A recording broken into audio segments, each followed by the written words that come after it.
네, 여러분 우리가 흔히들 이런 말 많이 사용하죠. 유전무죄, 무전유죄라는 말 많이 사용합니다. 돈이 있는 사람은 죄가 있어도 무죄가 되고 돈이 없는 사람은 죄가 없음에도 불구하고 죄인이 된다라는 말이죠. 자, 이 말이 나오게 된 배경이 바로 우리나라에만 있는 아주 독특한 악습 가운데 하나인 정관예우 때문입니다. 여러분, 정관예우라는 말은 판사나 검사로 재직하던 분이 판사와 검사를 그만두면서 변호사로 개업을 하게 되면 이 분들에게 유리한 판결을 내리게 해서 많은 사람들에게 특혜를 주는 것을 말합니다. 자, 이 정관예우 때문에 실제로입니다.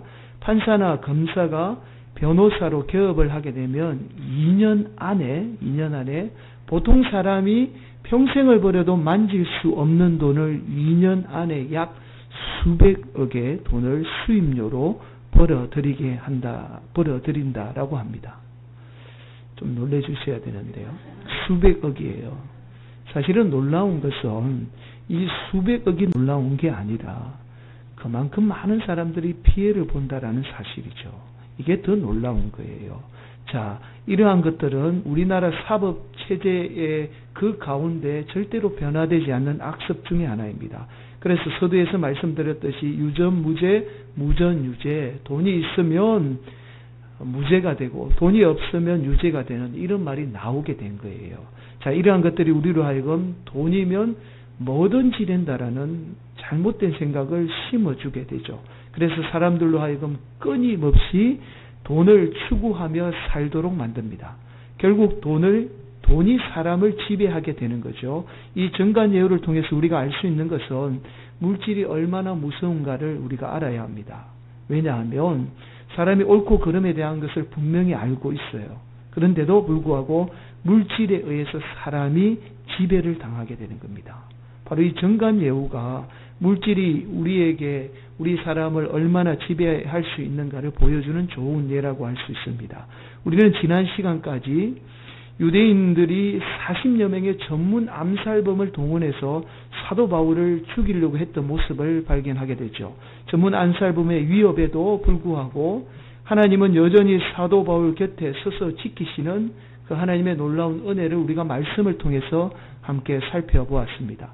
여러분, 유대인들은 물리적인 방법으로 사도 바울을 죽이지 못하자 이번에는 유대인 나름대로 합법적인 방법을 동원해서 사도 바울을 죽이려고 한 겁니다. 그것이 바로 이 로마 총독 벨릭스에게 가서 사도 바울을 고소하는 것이었습니다. 유대인들은 당시 벨릭스와 친분이 아주 두터웠던 더둘로라고 하는 일종의 이제 유능한 전문 변호사라고 할 수 있습니다. 이 더둘로를 고용을 해서 이 사도 바울의 죄를 고발하게 되죠. 여러분, 당시 로마 제국은 이 전문 변호사라는 이런 국가적인 차원의 전문 직업은 없었습니다. 반면에 높은 신분에 학문이 뛰어나고 언변이 좋죠. 이걸 당시 수사학이라 그래요. 언변이 뛰어난 사람들을 돈으로 고용해서 법정에서 자기 대신에 이야기를 대변하도록 했습니다. 자, 유대인들은 당시 높은 신분에 학문도 뛰어나고 또 좋은 언변, 거기에다가 벨릭스와 친분이 두터운 더둘로를 돈으로 고용해서 사도 바울을 고발하고 있습니다. 유대인들이 더둘로라는 인물을 고용해서 사도 바울을 고발한 것은 일종의 서두에서 말씀드린 정관예우라고 보시면 되죠. 유리한 판결을 이끌기 위해서 의도적으로 더둘로를 고용을 하게 되었던 겁니다. 자, 이렇게 유대인들에 의해서 고용된 더둘로는 사도 바울에게 두 가지 누명을 씌우게 돼요. 첫 번째가 바로 유대인들을 선동해서 폭동을 일으켰다라는 누명입니다. 여러분, 로마 제국에서 가장 큰 범죄로 여기는 것이 무엇이냐면 백성을 선동해서 폭동을 일으키는 죄입니다. 로마 제국이 다른 죄보다 엄격하게 다스렸던 죄가 바로 폭동을 일으킨 죄입니다. 자, 유대인에 의해서 돈에 매수가 된 더둘로는 의도적으로 로마 제국이 가장 싫어하는 범죄, 죄를 사도 바울에게 누명으로 씌우게 된 거죠. 자, 이 이야기가 바로 24장 5절 말씀이에요. 제가 봉독합니다. 여러분 눈으로 좀 따라오시죠. 우리가 보니 이 사람은 전염병 같은 자라 천하에 흩어진 유대인을 다 소유하게 하는 자요 나사렛 이단의 우두머리라.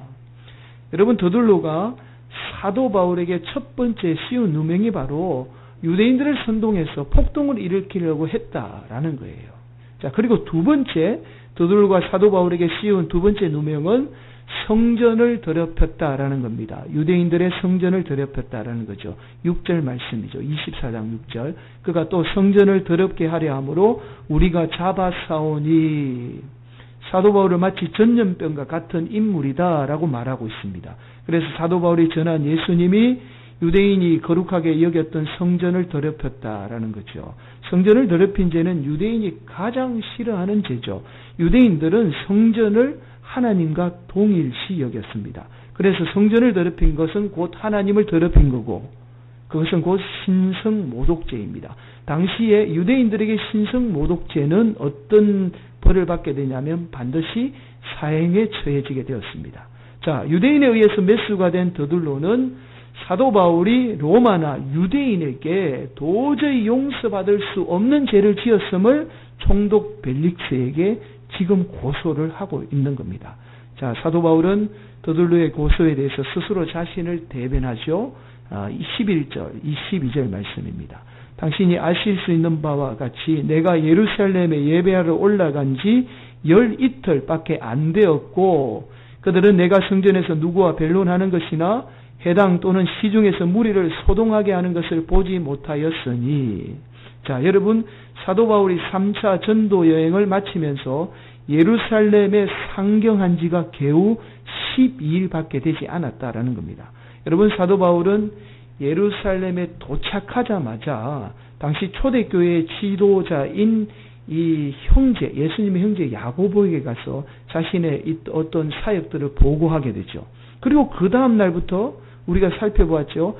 7일 동안 성전에 머물면서 이 사도 야고보의 권유에 의해서 정결의식을 지키게 됩니다. 정결의식을 지키던 마지막 날 유대인들이 오히려 선동을 해서 성전에 있던 사도 바울을 끌어내서 사도 바울을 쳐 죽이려고 하죠.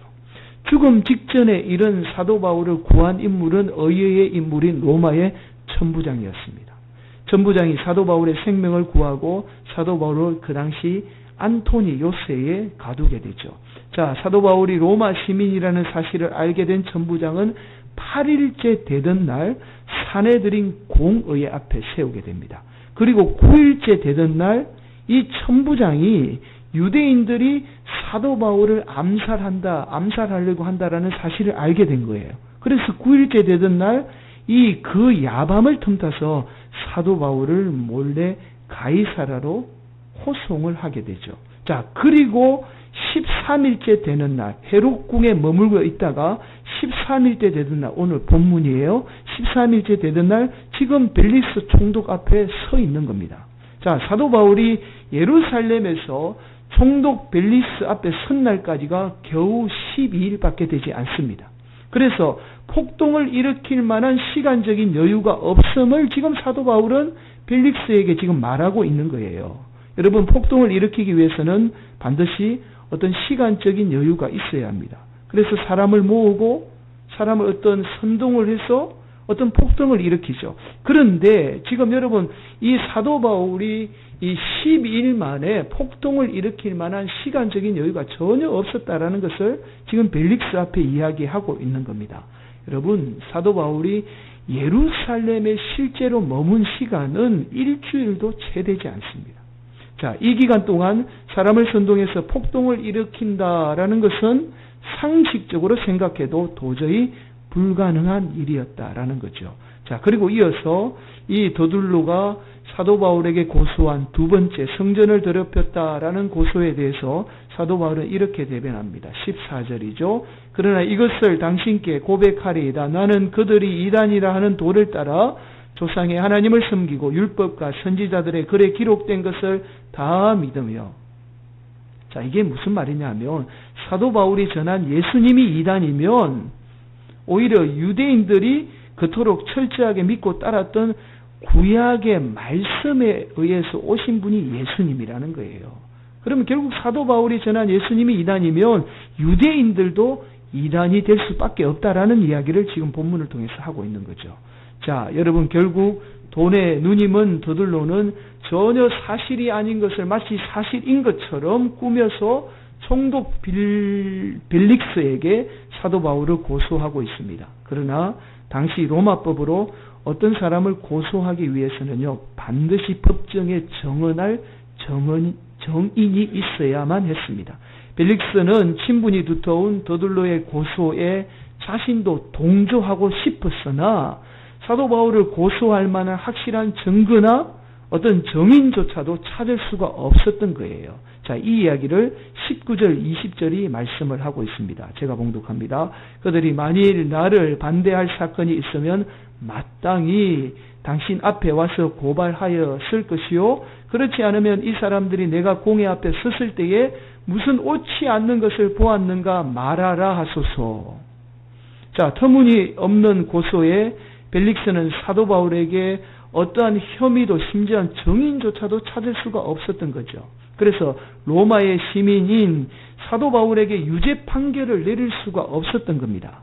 그러나 벨릭스는 당시 유대인들의 민심이 두려워서 사도 바울을 풀어주지도 못하고, 그렇다고 사도 바울을 죽일 수가 없는 상황에 놓이게 된 거죠. 그래서 결국 사도 바울을 정치적인 목적으로 이용하기 위해서 이 벨릭스는 사도 바울을 무려 2년 동안 다시 감옥에 가두어 두게 되는 겁니다. 이것이 오늘 본문 2절 24장 전체의 내용입니다.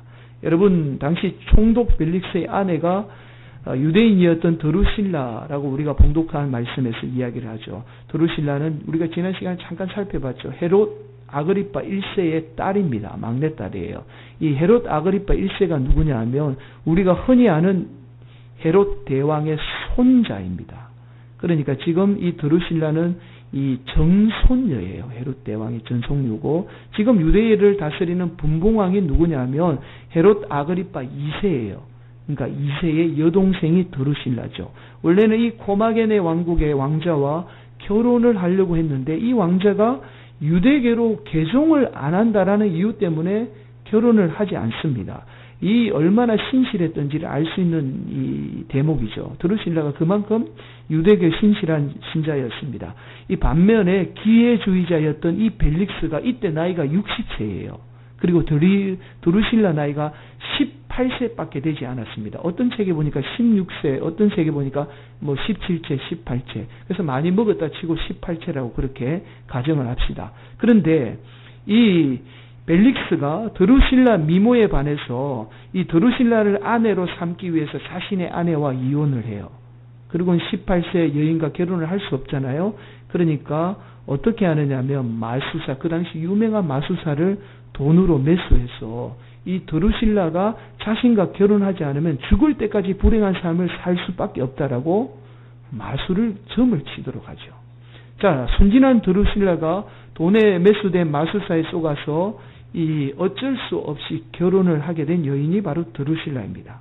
자, 벨릭스의 세 번째 부인이죠. 유대교 신자였던 드루실라가 예수님에 대해서 알기를 원했던 거예요. 그래서 오늘 본문에 보니까 사도 바울을 불러서 예수님에 대해서 듣게 되었다라고 말씀하고 있죠. 24절입니다. 우리 함께 봉독할까요? 시작. 수일 후에 벨릭스가 그의 아내 유대 여자 드루실라와 함께 와서 바울을 불러 그리스도 예수 믿는 도를 듣거늘. 여러분, 총독 빌리스는 아내 드루실라에 의해서 사도 바울로부터 무려 2년 동안 하나님의 말씀을 듣게 된 거예요. 여러분, 개인이 사도 바울이 전하는 하나님의 말씀을 무려 2년 동안 듣는다라는 것은 극히 이례적인 일입니다. 여러분, 성경 어디에도 사도 바울에게 2년 동안 하나님의 말씀을 들은 인물은 없습니다. 그런데 벨릭스가 2년 동안 하나님의 말씀을 들었다라는 거예요. 이런 기회가 아무에게나 주어지는 게 아니지요. 그러나 2년에 가까운 시간 동안 벨릭스는 사도 바울이 전하는 하나님의 말씀을 수없이 들었음에도 불구하고 결코 예수님을 믿지 않았습니다. 자, 그 이유를 오늘 본문 26절에 이렇게 말합니다. 동시에 또 바울에게서 돈을 받을까 바라는 거로 더 자주 불러 같이 이야기하더라. 26절에 이렇게 시작하죠. 동시에. 이게 무슨 말이냐면 동시에 돈을 받으려고 했다라는 거예요. 여러분, 우리가 살펴보지 않은 앞선 24장 17절에 이런 말씀이 나와요. 사도 바울이 벨릭스에게 대변을 하면서 이런 이야기를 해요. 여러 해 만에 내가 내 민족을 구제할 것과 재물을 가지고 왔어. 그러니까 당시 아시아의 교회들이 이 예루살렘 교회가 어려우니까 구제할 헌금을 모아서 이 사도 바울에게 대신 보내게 되죠. 그걸 가지고 지금 사도 바울이 예루살렘 교회에 온 거예요. 그 과정을 벨릭스에게 이야기를 한 겁니다. 그랬더니 벨릭스가 여전히 사도 바울이 그 돈을 가지고 있다라고 생각을 한 거예요.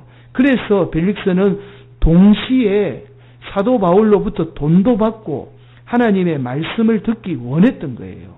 그러니까 돈만 받으려고 한 게 아니라 돈도 받고 하나님의 말씀도 듣기 원했던 거죠. 자, 벨릭스는 사도 바울의 의와 절제와 장차 오는 심판의 말씀을 듣고는 25절에 보니까 두려워했다라고 이야기합니다. 자, 이 말은 그가 하나님 말씀에 두려워했다라는 것은 그 말씀에 찔림이 있었고 또한 예수님을 믿어야 한다라는 그러한 마음이 있었다라는 증거이죠.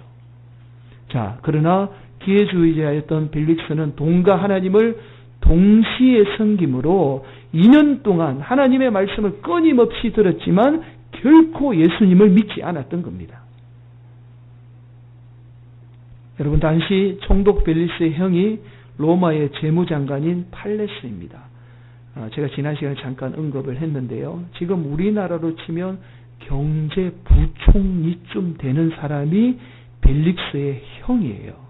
그러니까 로마 황제 다음으로 손에 꼽히는 사람이 팔레스입니다. 벨릭스의 형이에요. 이 형은 원래 노예였다가 자유를 얻고는 당시 클라우디우스 황제 어머니의 눈에 띄게 되고, 자, 그리고는 로마의 재무장관의 자리까지 오른 인물이 형 팔레스입니다. 이 팔레스의 후광에 힘을 입어서 벨릭스는 유대의 총독에까지 오른 인물이에요. 로마 역사 가운데에 노예 출신 중에 유일하게 총독의 자리에까지 오른 인물이 바로 벨릭스입니다. 자, 그러나 이런 벨릭스가 결국에는 형과 함께 파면을 당하고 비참하게 생을 마감해요. 왜냐하면 클라우디우스 황제가 갑자기 죽게 되죠. 그리고는 당시 클라우디우스 황제의 양자가 우리가 잘 아는 네로 황제입니다. 네로 황제가 이 황제가 되자 네로 황제에게 이 형이 미움을 사게 되고, 벨릭스는 아무 잘못이 없음에도 불구하고 동생이라는 이유 때문에 파면을 당하고 아주 비참하게 생을 마감하게 돼요. 여러분, 아마 헬라파 유대인이었던 더둘로는, 여러분 사도 바울을 고소한 변호사 더둘로는 매 안식일날 성전에서 하나님을 예배하는, 하나님을 믿는 유대인이었습니다. 여러분, 다른 말로 하나님의 말씀을 들었다라는 거예요. 그러나 그가 동시에 하나님과 돈을 섬김으로 사람을 살려야 함에도 불구하고 돈의 조정이 되어서 오히려 사도 바울을 죽이는 일에 동조하게 되었습니다. 마찬가지죠. 노예 신분에서 총독의 자리까지 오른 유일한 인물인 벨릭스가 2년 동안 하나님의 말씀을 들었음에도 불구하고 동시에 물질과 하나님을 섬김으로 예수 그리스도를 믿지 않고 불행한 삶으로 생을 마감하게 되었던 거죠. 어쩌면 하나님이 벨릭스에게 준 2년이라는 세월은 벨릭스 인생에 있어서 가장 큰 하나님의 은혜의 시간이자 절호의 기회였습니다. 그러나 벨릭스가 그 기회를 거울 삼아 하나님을 믿었다라면 사도 바울과 함께, 어쩌면 사도 바울과 함께 인류 역사 가운데 길이 남을 위대한 인물이 되었을 겁니다. 그러나 벨릭스는 물질과 하나님을 동시에 섬김으로 물질에 눈이 멀어 하나님이 주신 그 절호의 기회를 바라보지 못했던 것이죠. 예수님은 우리에게 이렇게 말씀합니다. 마태복음 6장 24절 말씀이죠. 한 사람이 두 주인을 섬기지 못할 것이니 혹 이를 미워하고 저를 사랑하거나 혹 이를 중히 여기고 저를 경히 여김이라. 너희가 하나님과 재물을 겸하여 섬기지 못하느니라. 여러분, 예수님은 우리에게 하나님과 물질을 동시에 섬기지 못한다라고 말씀하고 있습니다. 자, 왜 그럴까요? 그 이유가 출애굽기 34장 14절에 나와요. 자, 출애굽기 34장 14절에 이렇게 말씀하죠. 너는 다른 신에게 절하지 말라. 여호와는 질투라. 이름하는 질투의 하나님이니라. 하나님이 어떤 분이라고요? 질투하시는 하나님. 그래서 하나님의 속성 가운데 하나가 질투하시는 하나님이에요. 그래서 하나님이 우리를 어떻게 창조했죠? 하나님만 섬기도록 우리를 창조한 거예요. 자, 왜 하나님이 우리가 하나님만 섬기도록 창조했느냐 하면 당신을 위해서 그런 게 아니라 우리를 위해서 그런 것이라는 것을 조금 전에 살펴본 마태복음 6장 24절 예수님의 말씀을 통해서 알 수가 있습니다. 여러분, 예수님이 재물과 하나님을 겸하여 섬기지 못한다라고 말씀했죠. 여기에서 재물을 예수님이 이렇게 이야기합니다. 암몬이라고 이야기해요. 자, 암몬은 당시의 물질의 우상이 암몬입니다. 그러니까 여기에서 예수님이 말씀하고 있는 것은 물질은 단순히 물질이 아니라는 거예요. 우리가 잘 아셔야 돼요. 물질은 단순히 물질이 아니라 바로 우상 그 자체입니다. 자, 바로 악의 세력이라는 거예요. 그래서 물질이 얼마든지 사람을 조종해서 저와 여러분을 어떻게 해요? 악한 도구로 사용할 수 있다라는 거예요. 악의 세력이 있기 때문에 그렇습니다. 물질이 저들로 하여금 거짓을 일삼게 했습니다. 물질이 벨릭스로 하여금 2년 동안 하나님의 말씀을 열심히 들었지만 눈물고 기막게 만든 거예요. 이처럼 우리 인생도 하나님과 물질을 동시에 섬기게 되면 물질에 눈물고 기가 막혀서 진리를 보지 못하고 거짓에 우리 성도들이 쏘가서 살아가게 됩니다. 그래서 하나님은 우리에게 말씀하시는 거예요. 물질과 하나님을 겸하여 섬길 수 없다라고 말씀하고 계시는 거죠. 사랑하는 성도 여러분, 존 파이퍼 목사님이 쓰신 제목이 조금 그렇습니다. 돈, 섹스, 그리고 권력이라는 책이 있습니다. 제가 이 책을 읽고 있으니까 저희 집사람이 그러더라고요. 아니, 당신이 이렇게 야한 책을 읽냐고 그렇게 이야기하더라고요. 신앙서적입니다. 제목이 좀 이상하지만 이 책의 부제가 바로 인간에게 가장 위험한 3가지 기회라는 거예요. 자, 돈과 섹스 그리고 권력이 인간에게 가장 위험한 3가지 기회가 된다라는 말이죠. 위험한 기회라는 거예요. 자, 이 책에 이런 이야기를 합니다. 그대로 제가 좀 읽어드리겠습니다. 돈은 우리가 무엇이 가치 있는지를 보여주기 위해 사용하는 하나의 문화적인 상징이다. 그것은 우리가 무엇을 가장 소중히 여기는지를 보여주는데 쓰는 수단이며 또 누가 우리에게 가장 소중한 사람인지를 보여주는 수단이다. 자, 조금 어려운 이야기인데요. 이 말은 하나님이 우리가 돈을 더 가치 있게 여기는지 아니면 하나님을 더 가치 있게 여기는지 판단할 때에 돈을 통해서 우리를 판단한다라는 겁니다. 하나님이 돈을 통해서 우리가 하나님을 더 소중하게 여기는지 시험해 보시는 거예요. 자, 돈이 우리 삶에 있어서 하나님의 영광을 나타내는 어떤 수단이나 도구가 되어야지, 그렇지 않고 돈과 하나님을 동시에 섬기게 되면 돈은 우리 인생에 있어서 가장 위험한 도구가 된다라는 말씀이죠. 더 쉽게 말씀드리면, 여러분에게 더 와닿게 말씀드리면, 여러분이 가지고 있는 돈이 하나님을 위해서 사용되어지는 돈, 그 수단과 방법이 되어야 한다라는 겁니다. 그렇지 않고 여러분에게 주신 돈이 내 삶의 부귀영화, 나만 잘 먹고 잘 사는 그 물질이 되면 우리 인생 가운데 가장 위험한 도구가 바로 돈이라는 거예요. 사랑하는 성도 여러분, 오늘날 많은 성도들이요, 예배는 드리고 하나님의 말씀을 들으면서 또한 하나님을 섬긴다라고 말하죠. 그러나 여전히 우리 가운데 돈과 하나님을 동시에 섬기고 있는 모습들을 우리가 발견하게 됩니다. 여전히 하나님을 믿는다라고 말하지만 동시에 돈이면 뭐든지 할 수 있다라는 그 잘못된 생각으로 우리가 하나님을 믿고 있습니다. 여러분, 그렇지 않나요? 여러분 안에 여전히 동시에 돈과 하나님을 섬기고 있지 않습니까? 여러분, 한 사람 한 사람의 물질의 우상이 가득 차 있으면 여러분은 하나님을 예배하는 인생이 아니에요. 하나님을 빙자해서 우상을 섬기는 거죠. 또한 여러분, 한 사람 한 사람이 모임이 바로 우리 성화교회입니다. 그래서 교회는 여러분 각자예요. 여러분 각자 안에 우상이 가득 차 있으면 우리 공동체가 아무리 바르게 예배드려도 그 예배는 하나님을 예배하는 예배가 아니라는 거예요. 하나님을 빙자해서 물질의 우상을 섬기는 개인이나 공동체일 수밖에 없습니다. 오늘도 사탄 마귀는 우리를 교묘하게 속입니다. 하나님 믿으면 반드시 물질에 복받아야 돼.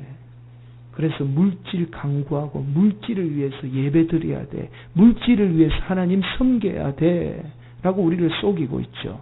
그 속임에 속아서 우리는 끊임없이 하나님을 섬긴다 하면서 물질의 우상을 섬기고 있는 거예요. 또한 우리로 하여금 하나님 믿고 오로지 내 자녀만 잘 되어야 한다라고 우리를 속이고 있죠. 여러분 자세히 들여다보시면 이러한 것이 우리가 다 하나님과 돈을 동시에 섬기고 있는 우상을 숭배하고 있는 겁니다. 사랑하는 성화교회 성도 여러분, 이 세상에 어떠한 것도 우리 인생에 있어서 하나님을 대신하지 못합니다. 자, 이 말은 오직 하나님만이 우리에게 만족을 주시는 분이고, 그래서 우리는 오직 하나님을 위해서 사는 인생이 되어야 합니다. 우리가 가진 물질 또한 하나님 영광 드러내는 그 물질이 되어야지 그 물질을 통해서 우리가 복을 받는 거예요. 그런데 물질이 우리의 삶의 목적이 되어서 오로지 하나님과 물질을 동시에 섬기게 되면 우리 인생은 그 물질 때문에 망하게 되는 겁니다. 사랑하는 성도 여러분, 오늘 말씀을 통해서 오직 우리 인생이 하나님 영광 드러내는 우리의 자녀, 우리의 물질, 우리의 모든 생명이 하나님 영광 위에서는 복된 성도들이 되시기를 예수님의 이름으로 간절히 축원을 드리겠습니다. 그럴 때에 저와 여러분 삶을 통하여서 반드시 하나님의 영광이 나타나는 역사, 복된 인생 될 줄 믿습니다. 그런 인생 사시는 귀한 성도 되시기를 간절히 바라겠습니다.